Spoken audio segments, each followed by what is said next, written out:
Hey, salut! Ce que je veux te parler aujourd'hui, c'est la visualisation. Pourquoi je te parle de ça? Parce que c'est un médium de communication super puissant.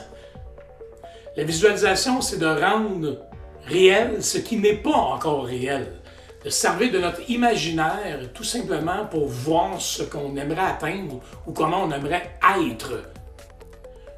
Toute invention est partie de la visualisation.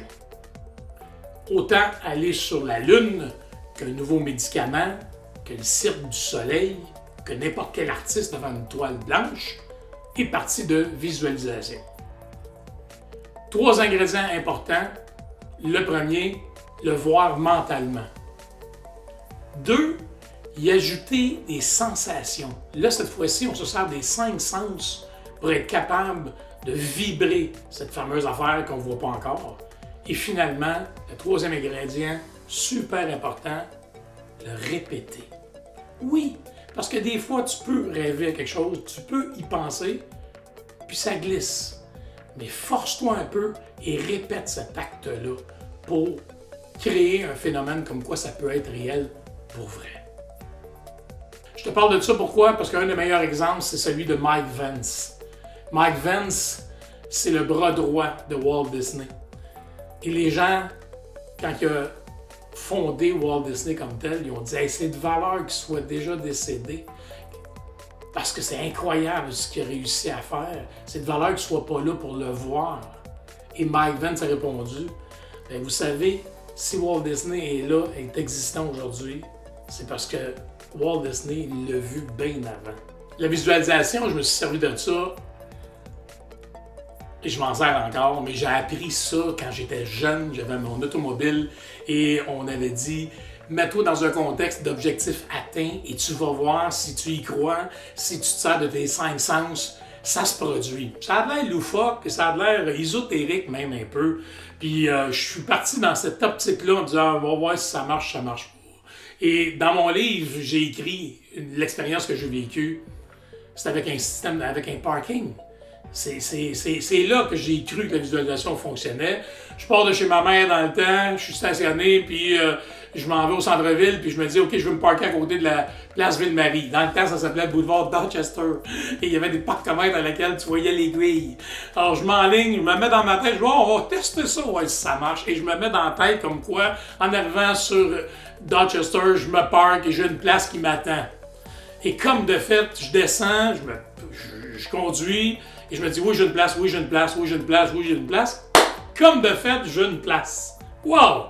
Bon, là, dans ma tête, c'est beginner's luck, hein, la chance du débutant. Mais l'autre semaine d'après, je refais l'expérience et cette fois-ci, je me dis, OK, ça a marché une fois, je vais le tester une deuxième fois, mais cette fois-ci, avec le parcomètre déjà payé. Dans le temps, il y avait une aiguille, là, tu voyais s'il restait du temps au pouce, du parcomètre, fait que je pars le même principe, je suis dans le parking chez mes parents, je visualise une place et le parcomètre déjà payé, et c'est en plein ce qui est arrivé. Wow, là, 2 en 2. Ma 3e expérience, je me suis dit, OK, cette fois-ci, j'arrive, j'ai une place, le parking est déjà payé. Pire que ça, je veux rentrer en dedans de la place de Marie et je vais avoir un ascenseur prêt à m'attendre, les portes ouvertes, au niveau rez-de-chaussée. Ceux qui sont à la place de Marie, vous savez comme moi qu'il y a un paquet d'ascenseurs, c'est crowded, il y a du monde. Bien, imaginez-vous ce qui est arrivé. Je suis arrivé, j'ai une place, j'ai le parcomètre payé, je rentre dans la place de Marie, puis un ascenseur, les portes ouvertes, rez-de-chaussée. Et je vois, OK, la game se joue sur ça fonctionne, la visualisation. La vraie question, c'est il s'agit d'y croire.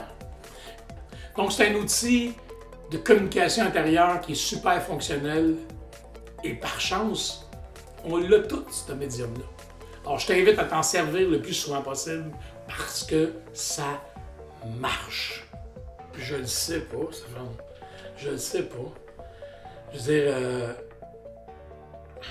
ce que tu cherches, te cherche. Les énergies cosmiques, je peux pas mettre un doigt là-dessus. Ça s'explique pas, mais ça veut pas dire que c'est pas vrai.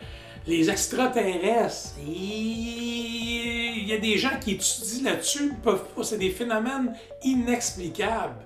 Est-ce que, vu que ça ne s'explique pas, ça n'existe pas? Non. Il y a des affaires qui existent et qui ne s'expliquent pas. Puis je pense que la visualisation fait partie de ce créneau-là. Là. Une zone grise à laquelle on ne peut pas mettre le doigt dessus. Donc il y a un bassin de population qui y croit à mordicus, et un autre que non.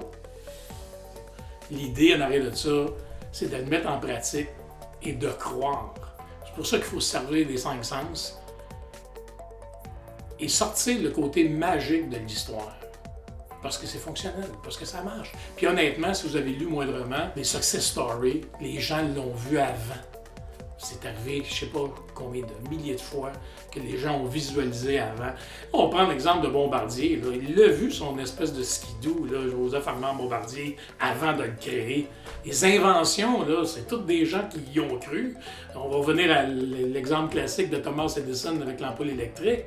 Bien, lui, il était persuadé qu'il trouverait un moyen, puis il l'a trouvé. Alors, si ça marche, pourquoi tu t'en sers pas? Alors, si tu as moindrement aimé le sujet que j'ai parlé ce matin, imagine-toi donc que je fais une conférence qui s'appelle « Comment je me jase » et je vais me promener à travers la province de Québec. Alors, je t'invite à t'abonner à ma page Facebook qui va donner les endroits, les dates, les heures et ça me fait plaisir de te voir là-bas.